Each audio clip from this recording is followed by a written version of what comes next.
afternoon, everybody, on this sunny summer's afternoon here in Reading, England. And we've found a bit of shade. My good friend Chris Newman and I have been having a lazy pick this afternoon and drinking, well, nothing alcoholic. Not yet. Chris is very excited, as indeed we all are, about his new album. He's just recorded an album of Baroque music. And Chris, it's fair to say that you are known primarily not as a classical or a Baroque guitarist. Not even remotely. Not even remotely, Not even no. remotely, no. I can spell classical and I can spell Baroque at a pinch. But no, I've never played classical music in my life. I've never trained as a classical player. Yeah, tell us a bit about your background. Your background is more kind of swingy and folky. Swingy, folky, jazz. I played a lot of swing jazz when I was in my teens, and still do a bit now and then to keep my hand in. But mostly kind of traditional music from Scotland, Ireland, elsewhere. Quite a lot of bluegrass, American stuff. Yeah. I spend more and more time in the States these days. Well, not actually for the last 14 months, but generally speaking. We're just at the end. Well, we're not quite sure we're at the end, but we hope we're at the end of lockdown at the moment. COVID crisis and all that. Well, you never know. We don't know at the moment. We still don't know when the halcyon days of 2019 might return. But no, that's basically what I've spent my life doing. Is just basically playing, mostly with a flat pick, occasionally fingerstyle. I mean, I started off playing fingerstyle. I remember when I first met you, you were kind of doing half and half. Yeah, it would have been. I first met you, I think, just before you did your very first album, which, as I recall, was imaginatively titled Chris Newman 1. It was then followed by Chris Newman 2. Yeah, you're pretty good at album titles then. Yeah. And you were finger picking on that album, weren't you? Yeah, quite a lot. I mean, I actually started off playing when I was about 5 years old, and I started off with thumb and three fingers. So just standard sort of classical technique really, but without any kind of classical training at all. Just the way I just happened to do it. And then when I was about 16 years old, somebody gave me a pick because I used to play George Harrison solos with that nail. And so I used to sort of be playing it, using it as a plectrum, you know. Yeah. And of course somebody came up to me one day and said, that's really interesting, but why don't you use one of these? And I said, so I picked a pick up and really have never put it down since. Yeah. The thing that attracts me about playing with a flat pick as opposed to playing with fingers is I can get so much more power. You know, you get a lot of players, like flamenco players especially, who could get tremendous power out of two fingers. Yeah. You know, I watched a guy called David Caro in Cordoba a couple of years ago. It's incredible to watch. I was sitting 3 feet away from him, and he buries his thumb into the sixth string, and then this first string is like ludicrously fast and very, very powerful. I could never do that in 1,000 years. Yeah. But obviously with a pick you can, because you can really sort of dig in. Yeah. And so that's why I've spent the last I very, very seldom play fingerstyle now. I mean, once in a while. Yeah. But not and I was about to say, of course, the plectrum never breaks, but of course you broke one recently, didn't you? I did. Yes, these and not we have to say, not even a thin one. You managed to break a really thick one. Yeah, well, these picks they're made in Tennessee, and they're very good. They're extremely expensive, but I mean, for me, they're the best things since sliced bread because you just get no pick noise at all. But I was playing and I was doing for the last 14 months. I've been doing lots and lots of recording, and I was in the middle of one piece, and I was really getting a bit stuck in, and all of a sudden, it just literally broke in my hand. Yeah. And but the company were great. I mean, well, you can't get the plastic these days, can you? You can't. Well, I actually rang them up and said, what kind of glue should I use to reaffix it? And they said, just send us a photograph of the broken pick and we'll replace it. Good. Which was really nice. That's lovely. So, but they're great picks. Customer service for you. Yeah. Oh yeah, absolutely. Yeah. Now, one thing you've just said, which is complete news to me, and I've known you a long time, was that you started with a plectrum fairly late in life, at the age of 16. Yeah. Because most people who are really good with a plectrum, and you undoubtedly are, if you'll forgive me paying you a compliment, they've been using it since the year dot, but you came to it at 16. But I mean, I started playing when I was very young, so I mean, I'd been playing for about 11 years at that stage, and then somebody gave me one of these things, and for a while I did what everybody does with a pick. If you've never touched one before, how do I hold it? Do I hold it? And you have, but then you sort of just figure it out, and we'll just watch other people and then find out what's comfortable. I was interested in the comment about using your fingernail as a plectrum initially, because I can't remember his name, but I remember many years ago we saw somebody in the northeast of England. We were playing in one of the clubs there, and there was a guy who was a fiendishly good guitarist actually, but he was playing blisteringly fast licks with his thumbnail. Oh, really? And he was clinging onto the bottom of the guitar with his fingers and just waggling his thumb about, and it was bizarre to watch, but I don't think I've ever seen anybody else do that. No. And he was really accurate and playing really fast, very cleanly executed licks. Yeah. So it can be done. It can but be it's done. very, very unconventional. I mean, I'd probably have more chance playing like that with my thumb than I would with my two fingers, because my thumbnail's much stronger. Yeah. But I mean, I would still find it very, very difficult. Yeah. And so, I mean, a lot of time in recent years, what I've done is play with a pick and two fingers, this kind of hybrid chicken picking, they call it, which is basically you sacrifice a finger. Which is what a lot of Telecaster players do. Exactly, yeah. You get guys like Albert Lee and stuff, that's what he does, and he does stupendously well. Yeah. But he plays, he's been doing a lot of lines with just with a pick, doing very fast lines, and then just introduces one or two fingers. Yeah. And you get terrific effects. I mean, it's quite a well-known technique, but it's he does it better than just about anybody. But so you see that's a kind of a hybrid thing too, but most of the time these days I spend just straight playing with a pick. So just going back to your teens, was it in your teens that I know Diz Disley was a big influence on you? Certainly, on your development. Was it in your teens that you met Diz? Yes, I was 17 or 18. And Diz obviously took a bit of a shine to you. He did, and I mean, I met him at St Albans Folk Club. Yeah. What Disley used to do, he used to go around doing a folk club act, which, I mean, he was a great guitar player, but you couldn't make a living just playing Django solos in those days. Yeah. So he was a decent singer as well, and he was a very funny guy. So he had this sort of repertoire of stupid songs like Rex the Piddling Pup and The Hand Your Household Help and all these things. So he used to go around and do that. But then what he would do in a folk club, if he'd look at all the floor singers, and if there was any of the floor singers looked like they could string more than two chords together, he'd invite them up at the end. And so it's exactly what he did with me. I'd gone on earlier on and done my bit. And all of a sudden, at the end of the night, after having watched Disley do his set, and it was very, very funny and most enjoyable, I heard my name being called from the stage, And I was like, and one of the guys had tipped him off a bit, and I was absolutely terrified. I mean, I've never been so sick. My toes were curled up inside my shoes. And I went up there and I said, what do you want me to do? And I was like, oh, help, And he said, do you know Bill Bailey? And I said, do you mean, won't you come home, Bill Bailey? He said, yeah, he's in G. And I said, yeah.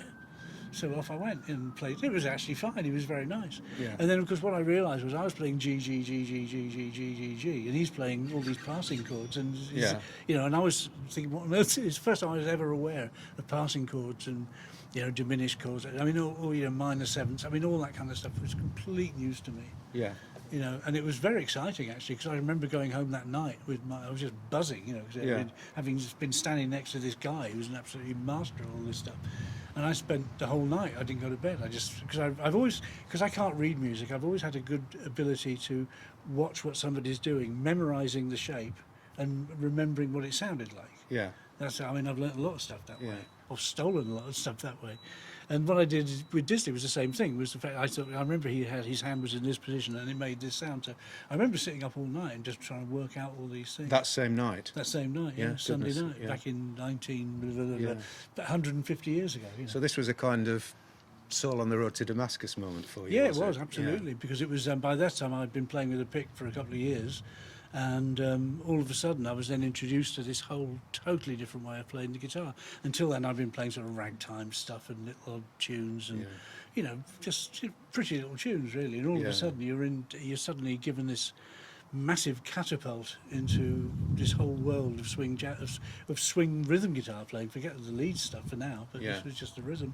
And it was amazing. It was an incredible moment for me, because it was it's like, the more you know you don't know, and even then I knew I didn't know an awful lot, sort of thing. But then all of a sudden you're suddenly exposed to something like this, and you get a little glimpse of what's possible, and it's really quite terrifying. But at the same time, it's really exciting, because you think, wow, this is something I can really get my teeth into. Yeah.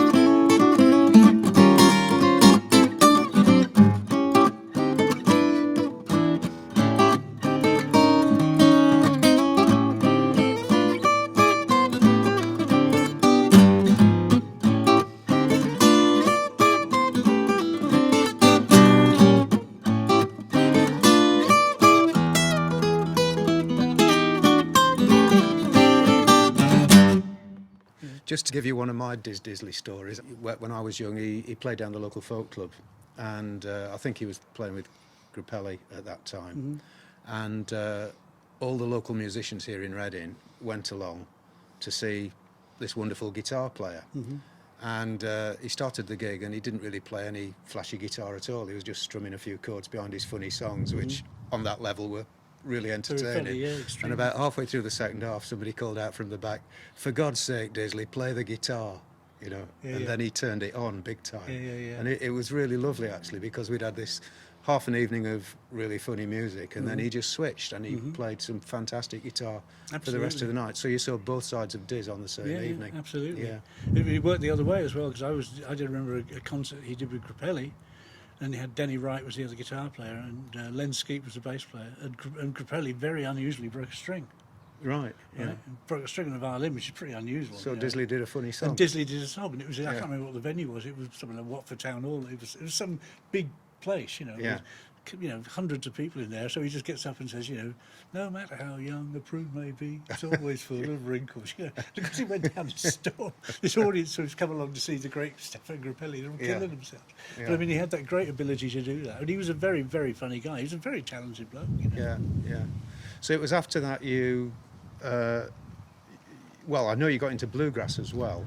Yeah. Was this about the same time? No, the whole bluegrassing was a little bit later. It was really...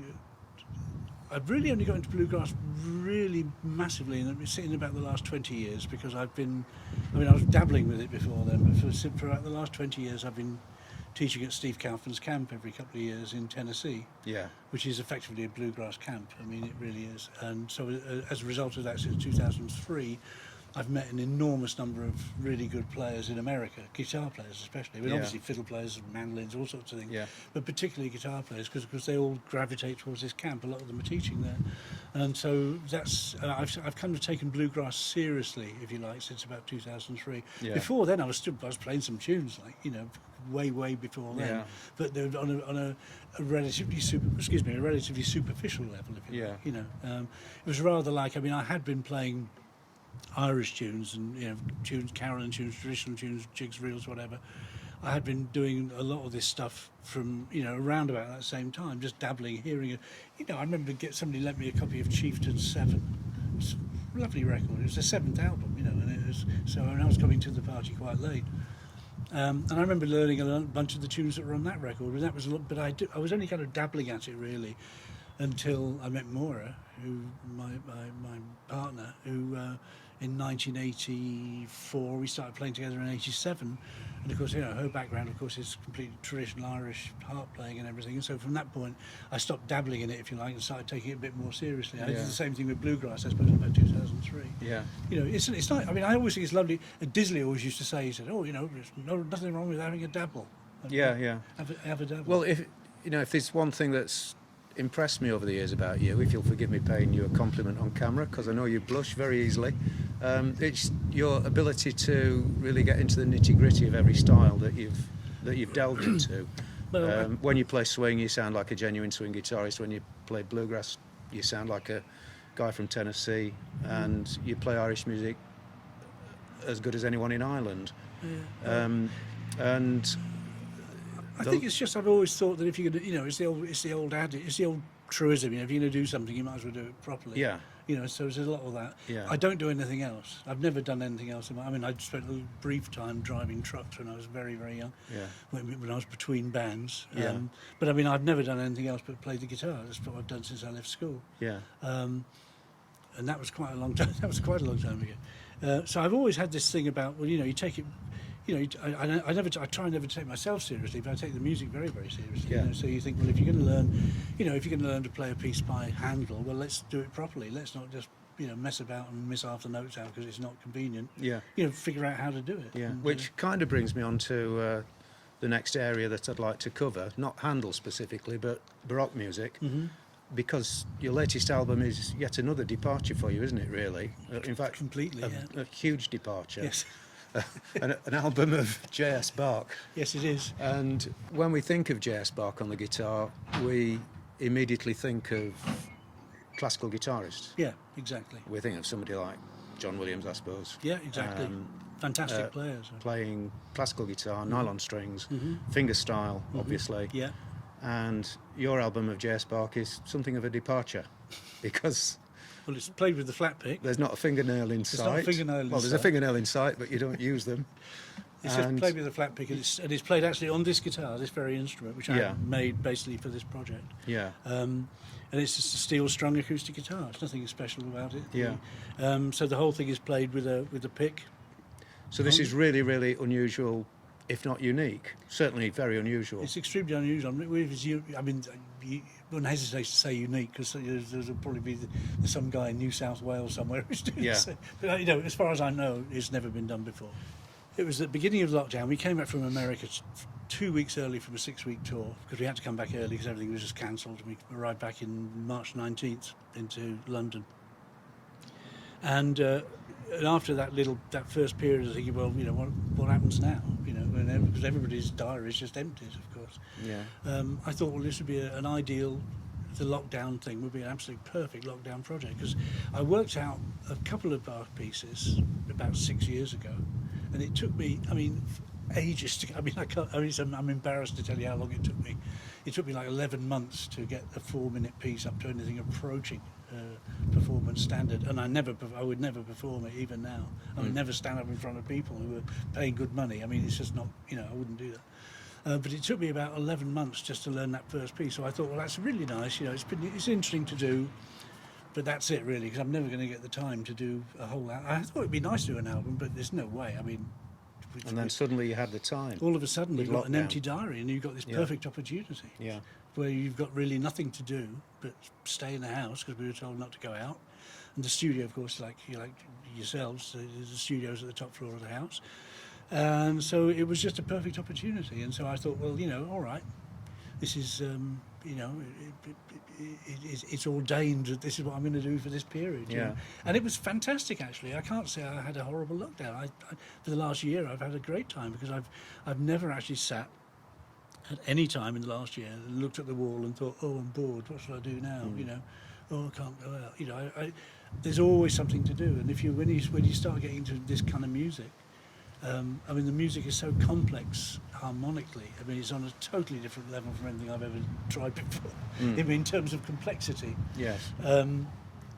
Harmonic complexity is just on a different level completely. And doing it on the guitar, of course, means that you have so many choices in terms of positioning, as you do indeed with the mandolin, but it's even more with the guitar, because you've got more strings. Yeah. And so if you can play a section here, or you can play it here, or play it here, or play it here. So I can't play chess, but I always think it's a bit like when you hear about chess players. They say that good chess players can think ahead to the next sort of 3 or 4 moves, or 5 moves, or whatever. Maybe more than that. Maybe the really more than good that. ones, yeah. Exactly. So it's a question of deciding to play a phrase here, not because it's nice to play it here, but because of the phrase that comes after follows on from that, without you having to go from here to here and sort of jumping up and down. Because I've always had this big thing with I teach guitar at the University of Newcastle for the last 20 years. It's very much a part-time job, but I always go on great lengths to all my students about positioning, the importance of positioning. That, if you ever find yourself having a problem playing a section, you're almost certainly not doing it in not the correct place, because there's no such thing really as the right and the wrong, but it's just the most convenient place to actually, if you know that the next section is going to be here, then you don't want to be down, you have to play on the adjacent strings up here. Yeah, so And you're always thinking ahead when you're doing the arrangement. Constantly thinking ahead. So you're thinking not of what you're doing now, but you're thinking maybe, good chess players maybe work 5, 6, 10, I don't know how many moves ahead. I don't work that far ahead by any means, but I'm always thinking about what the next phrase or two is going to be. Yeah. So you're constantly thinking 2 bars ahead, if you like. Yeah. And so that's so that's it. But it took a long time. Yeah. So J.S. Bach obviously left us a huge amount of music. Yeah. Tell us something about how you went about choosing the pieces that you've recorded. Well, because the flatpick can generally only play, it's pretty much a monophonic instrument. Not when you're playing chords, of course. You can play whole chords, but if you're playing a melody, you're generally playing one note at a time. You occasionally double stop, but generally speaking, it's one note at a time. So therefore, I looked for the pieces from the repertoire that were played by basically one-note instruments like violins, cellos, flutes. Any wind instrument, really. Yeah, exactly. Yeah. Now a lot of the violin stuff and some of the cello stuff does have separate voices and things, but generally speaking, they're one line, and of course all the flute stuff is completely one line. Yeah. So I looked for those. I looked for them. I mean, in the time on a 21st century way, I sat with the computer and went into Google. I've heard of that. Mr. Google, where would we be without Google? And I'd go into Google, then go into find out about some pieces. Oh, there's a few. He wrote a flute partita. How many parts has it got? 4. Okay, so you then go into YouTube and you find some Japanese girl playing it on the flute. You know, and you think. Sometimes I listen to something and think, yeah, I don't really fancy that tune. Just don't like the tune particularly. Other times you listen to it and think, wow, that's really nice. Let's have a go. And so what I would then do is from there, I'd write down all the details and go into then try and find the sheet music online, which you could always do. And I can't read to say the limit of my reading ability is bar black sheep in C major, not terribly fast. You know, that is really my limit. So what I do, I get the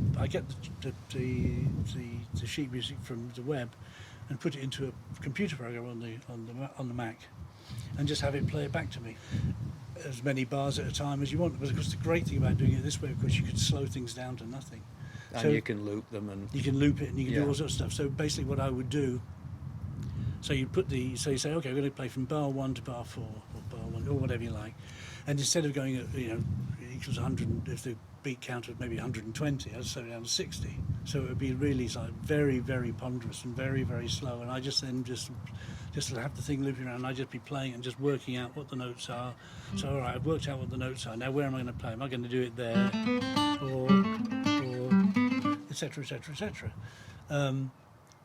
This is what I mean. It was a very long process. If I'd been able to sight read these things from a book, it would have been a lot quicker. But is never going to happen. It's just impossible for me. So that's how I did it. So I memorised the pieces, worked out the fingerings, then worked out how to link this section to this section. Very often I had to change things around. Very often what I was doing, because a lot of the tunes have repeated parts, so like A, A, B, B, or whatever, standard. So just like a jig or a reel. Yeah, pretty much actually. A very, very similar kind of thing. But what I'd always try to do, if there was going to be a repeated section, I wouldn't play it the same way. Right. So you get so a if I played the first time the guitar, and the second time, or whatever, but I wouldn't just do that twice, because I see there's no point, because you're going to do that, you might as well get the computer just to copy it. And from that kind of way. So I think, well, the important thing to do is to, even if it's a series of 5 notes, just how do you play them and just make them sound nice, And so and it took a long time. I mean, it took me 12 months to record this record, and there are 12 pieces on it. So Yeah. Yeah. But that's lockdown for you. But that's lockdown for you. Yeah. The great thing was, I mean, some of the pieces are really quite. I mean, there are 1 or 2 pieces are really quite difficult, and they took me a lot more than a month. I think most people would think all the pieces are really quite difficult. Well, but there are 1 or 2 pieces which are actually. Well, I tell you what really impressed me about the Bach stuff, which really astonished me. I played everything in the original keys. I was about to ask you about that. Were you respectful of the original keys? Yeah, except for the cello suite, which was written in G. And it just doesn't work in G on the guitar. The reach of the guitar, if you're in G, you put the bottom string down to D, which gives you the open fifth. But then the problem was you then had the problem up here. So I just thought, and I was looking around, and like loads of people have transposed these things into B flat for different wind instruments or whatever. So I thought, I'm going to transpose it from G into D. So that's the only one I just changed. Well, I think over the years, lots of musicians have done lots of things with J.S. Bach that he could probably never have imagined would happen to his music. Exactly. And it's all been respectful, yeah. as far as I'm aware. I mean, that's the only one I actually changed I mean, I haven't changed a single note of any of the pieces. Yeah. I mean, and I was really determined not to do that, because not being a classical guitar player, not doing it reading the dots, there's a great temptation, really, as I know, with sort of, with the folky approach is that, very often you sort of think, I'll just gloss over that bit. Yeah. You'll think, I'll just do something else. And I thought, no, I really don't want to do that. I want to make sure every single note that was written in that score is actually played. But the thing I was going to say, the thing that really impressed me about the whole thing was how, I wouldn't say easily, because it wasn't really an easy process, but just how straightforward it is to play a lot of the music in standard tuning on a steel string guitar. Yeah, and you did it all in standard tuning. Except for occasional drop D. A couple of pieces in drop D. Yeah. Other than that, it's completely standard. Yeah. And just to ask you about the guitar again, Chris, I mentioned earlier that when we think of Bach on a guitar, we all instinctively think of a classical guitar with nylon strings. Mm-hmm. You're playing it on steel strings on a guitar which I think I'm right in saying is slightly longer scale length than a classical guitar. I'm not sure. I don't know what a classical guitar scale length is. I know this is half an inch shorter than my other guitar. Well, yeah, so you... So this is, I would consider this guitar to be short scale. Right. Because some of the pieces have got quite long reaches down here. And short scale for a steel string guitar. Yeah, exactly. Yeah. Which really helped with the Bach arrangements. Well, for some of the things, when you're playing in low positions and some of the stretches, I mean, you're playing something in C sharp here. I mean, and this is no on my other guitar, which is a Collings, which is a great guitar. But I mean, it's like this. I mean, it really, I can do it, but it's just much more comfortable on this. Yeah. You said when you were choosing the repertoire that you were careful to choose monophonic lines, and a lot of the harmony in Bach in the monophonic pieces is implied in the way that he constructs a phrase. But were you able to get any sense of harmony in there at all when you were working the arrangements out? Yeah, I mean, to a certain degree, yes, because you can use, for example, on the cello suite, which I played in D, and you can drop D. So you always got, you've got your best friend if you're in drop D is this note. Of course. Because it's just always there. And you've always said you've got a 5 note there as well. You've got another 1. So you've got, these notes are free. They're not costing you anything, which is why I always think of it. So you can play the pieces, and every once in a while just brush against one of those, one of the 5 or the 1 notes. So yes, you can kind of imply the harmony, but I was very determined what I didn't want to do. I mean, I've heard all sorts of recordings of, for example, really well-known ones like, I mean, really super well. I mean, I first heard that tune when I was about 10 years old, played by Segovia on an LP. And of course, there's a whole bass line's put in there, but the bass line's actually got nothing to do with Bach at all. Because I mean, because that tune was written for a violin, and it's just a single note. It's that's what it is. Yeah. And so the bass notes that Segovia put in, or anybody else puts in, are completely. I mean, somebody has actually arranged it, obviously, at some point, but it's actually got nothing to do with the original Bach piece. It's been done by, very clever arrangers who've done all this stuff. But I just didn't want to do that because I thought I actually wanted to go right back and just do, basically, there's an online archive from Leipzig, which is where all of the Bach stuff is. I mean, just about everything he's ever written is handwritten on this thing. You can go into it online and find it, and it's really quite interesting just to see that he didn't give anybody any. I mean, a lot of the time he didn't even put bar lines in. I mean, he just literally wrote the notes and said, well, basically wrote the notes and gave them to musicians and said, well, do what you like. So he was open to people interpreting his music, and we would like to think that he was very open to his music being played on instruments that. I can't imagine that he wouldn't be, because somebody who's supremely talented as him. I mean, the number of times I'd be thinking to myself, this guy isn't a musician, he's a mathematician. I mean, it's just extraordinary. An artistic mathematician. Very artistic mathematician. But, the way in which these things are constructed is quite extraordinary. And he would just basically write a tune and give it to a flute player or a violin player or whatever you like and say, well, there you go. With no indication about speed, tempo. I mean, nothing like that. I mean, none of this. Get louder here, quieter there, and all this kind of stuff. He just didn't do that. Yeah. So really, it's down to anybody to put their stamp on it. To put their stamp on it, do what you like with it, and which is what all I've done. All I've tried to do is to do it as accurately as possible, in the sense of not putting in anything that wasn't there and not leaving out something that was. Yeah. So. Yeah. And on some of the pieces, it's very easy. I mean, I've been amazed at just how straightforward a lot of these things are to play on a regularly tuned guitar. It's quite amazing. Even though they might have been written a tune written for the flute in A minor or something 300 years ago, and you actually play it on the guitar, and it's actually not that difficult. Yeah. To actually play the notes, it's really not hard. Yeah. Which has been a bit of a revelation actually, because that was the other thing at the beginning when I started this process, was thinking, I'm going to come up against such enormous hurdles about, being with a strange key. But actually, for the most part, it really didn't happen. It was actually, there was nothing. This all comes down again to basically you're doing, you know, practicing your boring scales and arpeggios and all this. And I'm going to put with my students about all this, about positioning scales and arpeggio, because the fact is, if you can play a scale in C major or C sharp major in any position, then you know, if you suddenly find yourself in C sharp major, well, it's really not a big deal. It's not a big problem. Yeah. If you have no idea how C sharp major goes, and you're sitting there and having to work out, oh, is it an F natural, or is it an F? If you're having to do it on that level, because it'd be a torturous process. Whereas as it is, if you think, well, you know how to play that scale in this position, that position, etc., etc. You're then halfway there. You're halfway there before you start. Yeah. You know. Yeah. So that's the thing, you know. So. Well, it would be severely remiss of me if I didn't finish this little chat with a plug for the album that's just come out, which is called... It's called Breaking Bach. Breaking Bach, everybody. Breaking Bach. And it's... The title wasn't my idea. It was the title that we came up with. The chap who did the sleeve design came up with that idea, but I thought it was a great idea.